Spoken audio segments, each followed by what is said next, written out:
La forêt de la République démocratique du Congo est vitale pour sa population et pour le monde.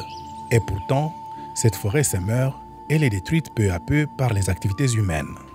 Pour lutter contre la déforestation, la raréfaction de certaines espèces animales et la diminution des ressources naturelles observées dans leur milieu, des habitants de quelques villages du territoire des Bolobo et des cadres universitaires originaires de la zone ont créé en avril 1997 une association dénommée Mbumontour, en sigle MMT. Cette mobilisation collective a débouché sur un programme de conservation communautaire innovant visant un développement socio-économique compatible avec la conservation de la biodiversité de la région. Nous, on a toujours vécu avec eux, depuis des temps immémoriaux. Mais pourquoi ne pas garder notre façon de vivre coutumier? Les bonobos ont leur terroir, nous aussi le nôtre, et on évolue. Et c'est ce que nous avons fait. Et ça marche.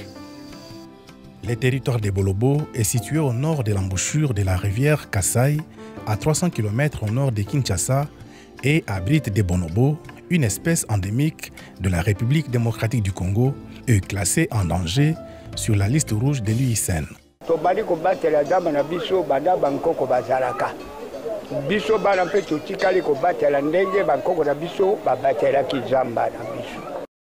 Il s'y est de relever que les aspects coutumiers et traditionnels occupent une place importante dans la dynamique de la zone et régissent les relations entre individus, les comportements en matière de gestion des ressources naturelles, ainsi que les relations entre les hommes et la nature. J'entendais l'histoire par mon papa qui me disait les bonobos et les humains, on était sortis de même descendance. Jusqu'à maintenant, les bonobos ils restent dans la forêt comme des animaux. Nous, on est au village comme les hommes.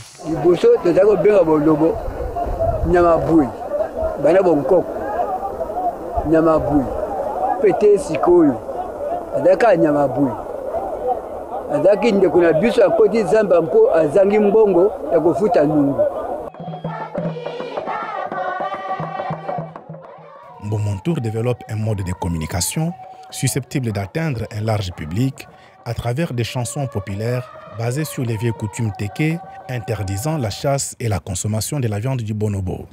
À la suite de ces campagnes de sensibilisation, 6 villages de la région ont décidé de consacrer une portion de leur forêt à la protection des bonobos et d'orienter progressivement les activités champêtres vers la savane. Ce processus a abouti à la création de forêts communautaires légalement reconnues par les autorités provinciales. Ici, c'est la savane, mais vous voyez comment le maïs pousse, vous voyez comment les maniocs poussent.